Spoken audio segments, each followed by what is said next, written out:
In John chapters 4 and 5, we're going to see Jesus in all of his humanity, and then we're going to see him in all of his deity.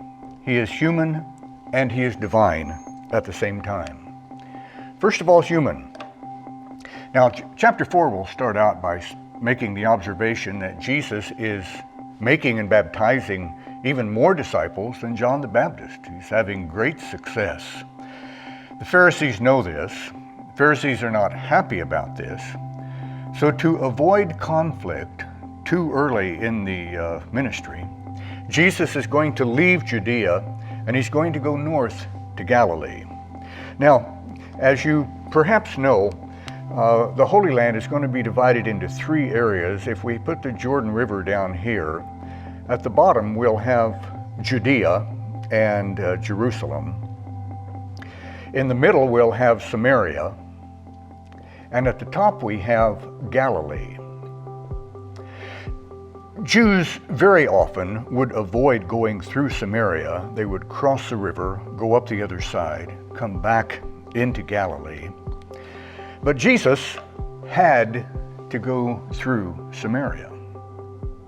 Geographically, he did not have to.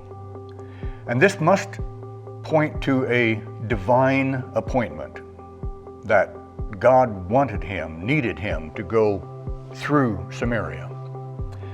And so we'll find Jesus early in chapter 4 in Samaria, near a village of Sychar, at Jacob's well. And he is sitting, weary from the journey. When I was a boy and I ran across this scripture or heard it in a Sunday school class, it frankly bothered me, because I grew up reading Superman and Batman comic books, and I thought Jesus ought to be at least that much of a superhero. And the very idea of Jesus being tired, sitting weary by the well, the sweat perhaps dripping off his face, I just had a hard time accepting that.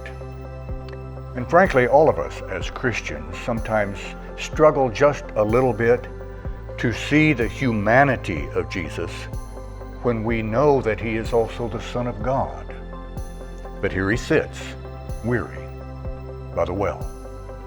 And a woman of Samaria comes out from the village, and it's high noon. It is called the 6th hour, literally, in Scripture, because the Jews divided daylight into 12 equal portions. In the wintertime, a short day would have 12 short hours, as short as 48 minutes. In the summertime, a longer daylight period would have longer hours, as long as 72 minutes in the Holy Land. And so varying 12 minutes, one way or the other, from our 60-minute hour, the daytime is simply divided into 12 parts, and that's how they told time. The 3rd hour, the 6th hour, the 9th hour, or the 11th hour would be almost sundown. And so here at high noon, sun beating down from overhead, here comes a woman with her pot to draw water.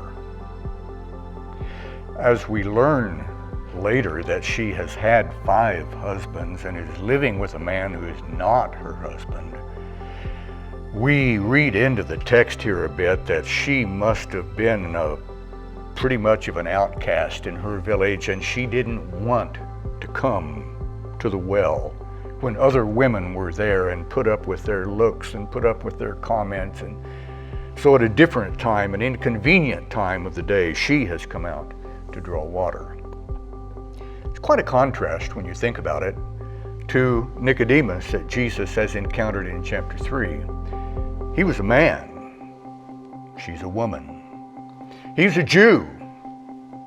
She's a Samaritan. Going back, all of those things in history that drove the Samaritans and the Jews apart from each other, clear back to the divided kingdom when the 10 northern tribes were made a capital in Samaria, to the time when they came back from the Babylonian captivity and they were going to rebuild the temple, and the Samaritans were not allowed to help because they had now become half-breeds. When the Assyrians had taken away Jews and brought in foreign people, and the ragtag Jews that were remaining intermarried with the foreigners that were brought in.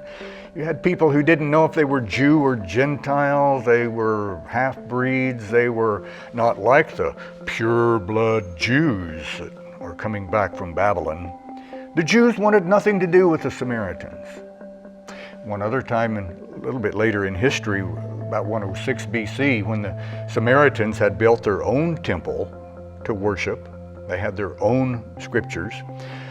A fellow by the name of John Hyrcanus gathered an army of Jews, and they went up and they destroyed the Samaritan temple. No one's going to worship God except in Jerusalem, and you can't come down here and worship God. So there was bad feelings. Jews would not drink or eat out of a Samaritan vessel. And so here's this woman, she's a Samaritan, he was a Jew, he's a member of the Sanhedrin, she's a nobody, he's a leader, she's an amateur, outcast. But Jesus cared just as much for this woman as he cared for this leader among men. And when she comes out, Jesus strikes up a conversation with her and he says, "Give me a drink." And she's surprised. How is it that you, a Jew, would ask a drink of me, a Samaritan? Because she knows they don't drink out of vessels. They don't mix vessels, literally. And Jesus continues with the conversation. If you knew who you were talking to, you would ask and he would give you living water. As the conversation proceeds and she shows more interest, Jesus says, "Go get your husband and come back." She says, "I don't have a husband." Jesus says, "That's right. In fact, you've had 5 husbands, and the one you have now is not your husband." It's conceivable that she had been widowed 5 times, much more likely that she's been divorced 5 times. I don't know why. Most often, wives were divorced for unfaithfulness. Whatever. All those divorces, living outside of marriage with this guy, she's not respectable in her community. And when Jesus says to her everything about her life, "I perceive you're a prophet," she says, and wants to change the subject about, "Well, where do you think people ought to worship?" Jews say, in Jerusalem, we worship at this mountain. Let's talk about theology. Let's not talk about me. Jesus talks about theology only enough to point out that God is spirit, to be worshiped in spirit and truth. And the day is coming when it won't matter here or in Jerusalem. Neither is where men will worship God. They will worship in their hearts the Spirit of God.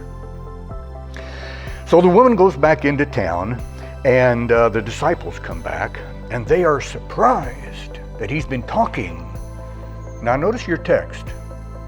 In verse 27, they are surprised not that he's been talking to a Samaritan, but that he's been talking to a woman.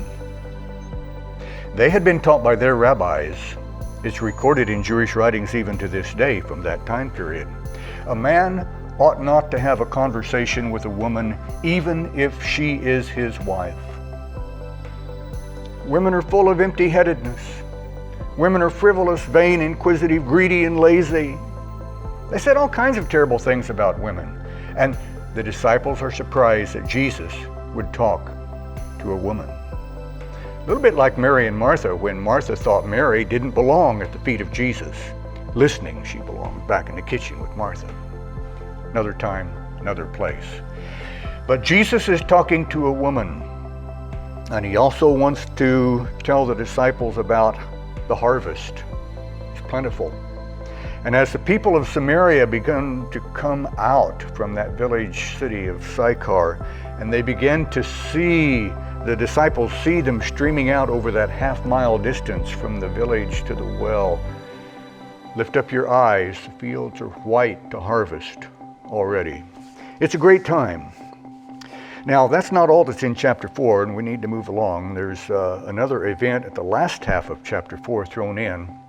We've gone from Nicodemus, prominent Jew, to the woman at the well, outcast woman, to a royal official who comes to Jesus near Cana of Galilee. And he has a son who is very sick back in Capernaum down by the Sea of Galilee, 18, 20 miles away. He needs help. He wants Jesus to come and do something. And Jesus says, go. Your son lives. And I want you to consider the predicament that places this royal official in. He knows that Jesus is something special. He's hoping Jesus can come and maybe lay hands on his boy, maybe pray for the boy, maybe do something to help the boy. And Jesus says, no, you go home. Are you going to turn your back? Are you going to walk away? Are you going to have enough faith to obey what the man says and go home? Well, to his credit, he does, and he goes and he finds his son is healed. And he said to his servant, now, when did that happen? And they said, yesterday at the 7th hour, 1 o'clock in the afternoon. And lo and behold, the guy thinks back and he says, that's exactly when I was talking to Jesus. And there's another sign, this one also at Cana of Galilee. Now we need to move into John chapter 5. And there's a great feast, probably, although not absolutely, probably another Passover. And Jesus is back in Jerusalem, and there is a pool. And this pool is surrounded by 5 porticos. A portico or porch is simply a roof with some columns holding it up. This has been discovered actually in Jerusalem in later years, recent years. There is actually kind of a double pool, and the remains of porches surrounding that double pool. So far we have 4. Let's put in a 5th. And that's how you have 5 porticos surrounding this pool, and they're all kind of sick people and lame and blind and all kind of hurting people, crippled. And they are waiting for a troubling of the water. There was kind of a siphoning effect of the water would move sometimes, and there had grown up to be a superstition. Now in John 5:4, there's actually a verse that has been added to the Bible since the time that John wrote it. I know that's troubling to some people. It's in the King James, but any of the recent versions will take advantage of our greater knowledge of what the early manuscripts said, manuscripts that were not available when they wrote the King James translation of the handful of late manuscripts that they used. In the earliest manuscripts, verse 4 was not there. It was added later simply as an explanation, trying to describe how an angel came down and troubled the water, and that, at least that's what the people thought, and that whoever would be in first would be healed. And so, very unlike the healings of Jesus or the healings of God in the Old Testament, whoever needed healing the least and could get to the water the first would be saved, would be healed. Whoever needed the healing the worst, that is, the most crippled, you picture here's a man totally blind and he's stumbling around trying to find his way to the pool, and here's a guy who is lame, crippled, terribly, paraplegic, he's maybe dragging himself along, trying to get to the water. And here I come in and I have a hangnail on one finger. It's kind of bothered me today, and I see what's going on, and I rush past the blind man and leap over the crippled man, and I jump into the pool, and lo and behold, I'm healed. I don't like that explanation of verse 4 anyway, so I'm kind of glad to find out that it wasn't in the original manuscripts. But that was the superstition and expectation of the people. And so when Jesus says to the man, "Do you want to be healed?"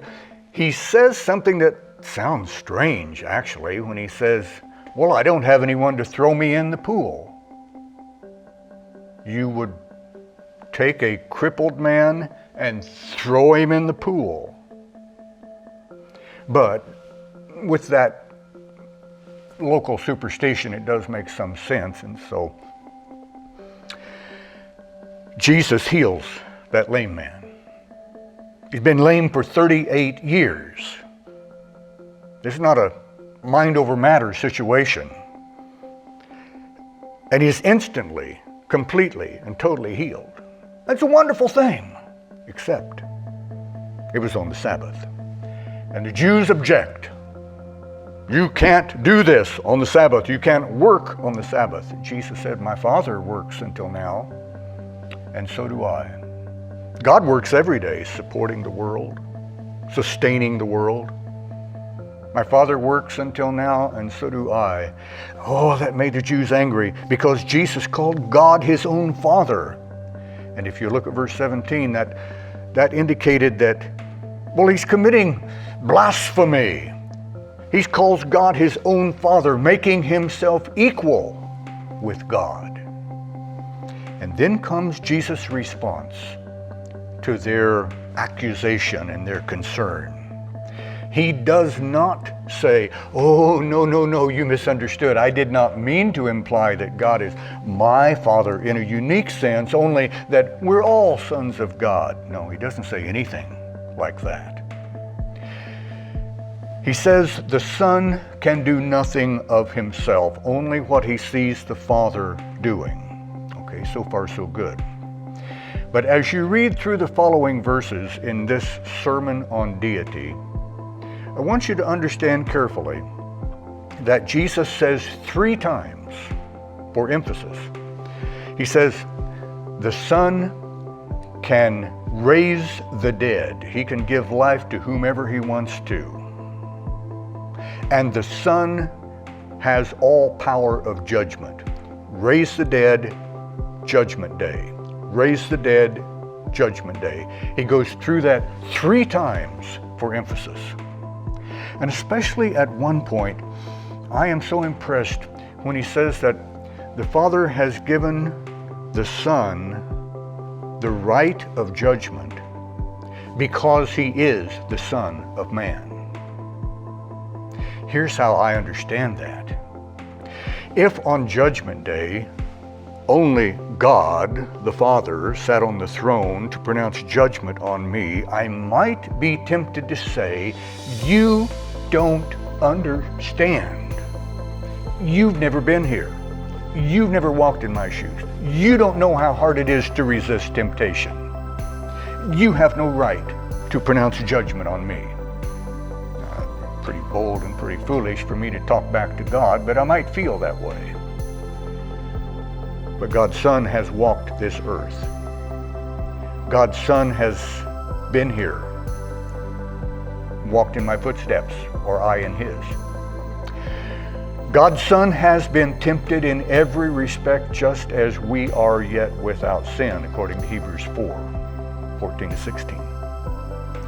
Because he is the Son of Man, he has earned the right to pronounce judgment. Jesus is not only God's Son, he is the one who can make alive, as he will with Lazarus in John 11, and he is the one who will pronounce judgment. He says in verse 23, and so all must honor the Son just as they honor the Father. Far from trying to back away from any claim of deity, he embraces the fact that he has made himself equal with God. And he says, in fact, you must honor the Son just as, exactly in the same way as you honor the Father. And whoever does not honor the Son does not honor the Father who sent him. That is what makes Christianity odious, hateful, unacceptable to the Muslims, to the Hindus, to all the other religions of the world. Many of the other religions of the world can mingle together and share the same stage comfortably, but Jesus says, if you do not honor the Son as God, the same as you honor the Father, then you are not honoring the Father. Jesus will say, no one comes to the Father except through me. And so we have the human Jesus, tired, worn out, showing his manhood so completely, thirsty, tired. And Jesus as God, with the power of life over death, with the power to judge, and with the right to be honored as God himself. Human and divine. And that's a lot of why John wrote this gospel, to show us that about Jesus.